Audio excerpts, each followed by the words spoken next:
Alright, so with the draft over and the undrafted free agents signed, I think it's definitely time for us to give some draft grades. So in this video, I'm going to be doing picks 1 through 5, and I'm going to be grading them on a scale of A+ to F. So let's start this off by looking at the Phoenix Suns and the players they drafted and acquired. With the first pick in the NBA draft, the Phoenix Suns picked DeAndre Ayton, and nobody should be surprised about that. I think the Phoenix Suns and DeAndre Ayton made this very clear that this was happening. And the Suns should be really happy. They got a great player with a very high ceiling. Someone who can come in and contribute on offense and on the boards right away. But outside of DeAndre Ayton, the Suns selected Zaire Smith with the 16th pick and then traded him to the Philadelphia 76ers for Mikal Bridges and a 2021 unprotected first. Now this is definitely a move by the Suns to try and be competitive as soon as possible because Mikal Bridges is one of the most NBA ready prospects in this whole draft class. You have to wonder though if they gave up too much. Zaire Smith, although as not NBA ready as Mikal Bridges, has a much higher ceiling than him. And that 2021 pick is very valuable because it belongs to the Heat, and that team looks like it'll soon enter a rebuild. Also, the NBA recently sent out a memo saying that they could change draft eligibility in 2021. So that's going to be an extremely deep draft class. But moving on, with the 31st pick in the draft, the Phoenix Suns selected French guard Eli Okobo, and I'm actually really high on him. I thought he should have went mid-20s, and I think he'll have a very solid NBA career. And with the Kings' final pick, the 59th, they chose George King. To me, George King has the potential to become a really solid 3-and-D player, which is one of the most valuable roles in this modern era of basketball. So overall, if I'm giving the Suns a grade for this draft, it's going to be an A. I think they did a great job acquiring talent and at the same time filled some really big needs. My only issue is them trading that 2021 draft pick because it could potentially be more valuable than Mikal Bridges is. But that's it for the Suns. Now moving on to the Kings. And with the second overall pick, the player the Kings decided to select was Marvin Bagley. I think a lot of people would have took Doncic here, and I had Doncic higher on my board, but this is still a decent pick.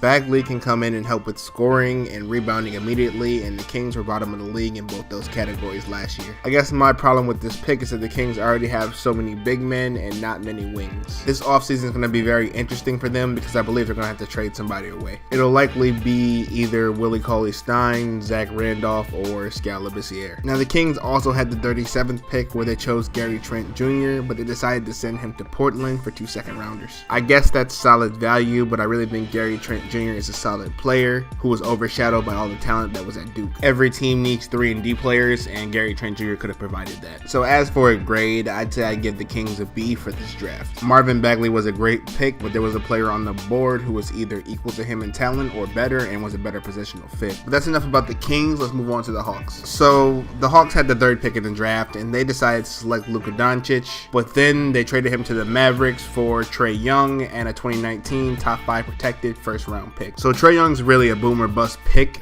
It's really hard to say how good he's going to be, but the Hawks really seem set on him, and it's good they got some value and the guy they wanted. Passing on Luka, though, is a very bold move as he was consensus top 2 for the majority of the year, and he actually fell to you. I guess I get Schlank's vision and looking for the next Steph Curry as he was the former assistant GM of the Golden State Warriors. I'm just not sure that I would gamble like that at pick number 3. Moving on, though, with the 19th pick, the Hawks selected Kevin Huerter. He's a 6'7" forward whose biggest strength, I'd say, is that he's a sharpshooter, and he could be a very nice complement to Trae Young. With the 30th pick, the Hawks selected Omari Spellman. He's a player who I think could develop into a solid glue kind of guy, but he's very raw right now. The Hawks are a good situation for him because he has time to develop. Alright, so as for a grade, I'm going to have to give the Hawks a C+.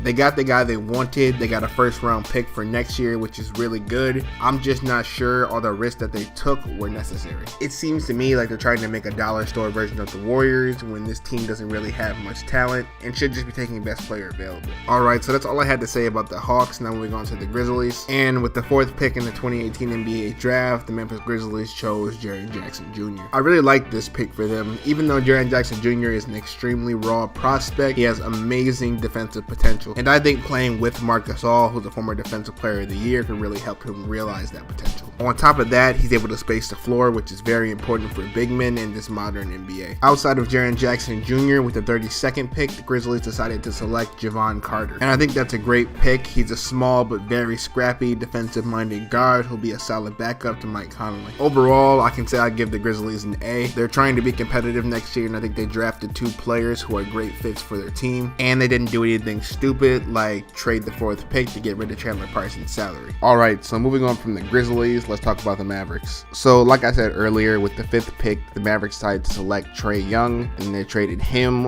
along with a top 5 protected first round pick to Atlanta for Luka Doncic. I think this is a great move. I think Luka's a great fit. I think they got a top 2 pick to justify all the tanking this year, and the pick that they traded away has protections on it in case they're awful again next year. But moving on, with the 33rd pick, the Mavericks selected Jalen Brunson. That's a great pickup for them. A lot of mock drafts I saw had him going mid-20s, so that's a bit of a steal. Plus, I think he'll be a solid backup point guard to Dennis Smith Jr. So for this draft, I'll give the Mavericks an A+.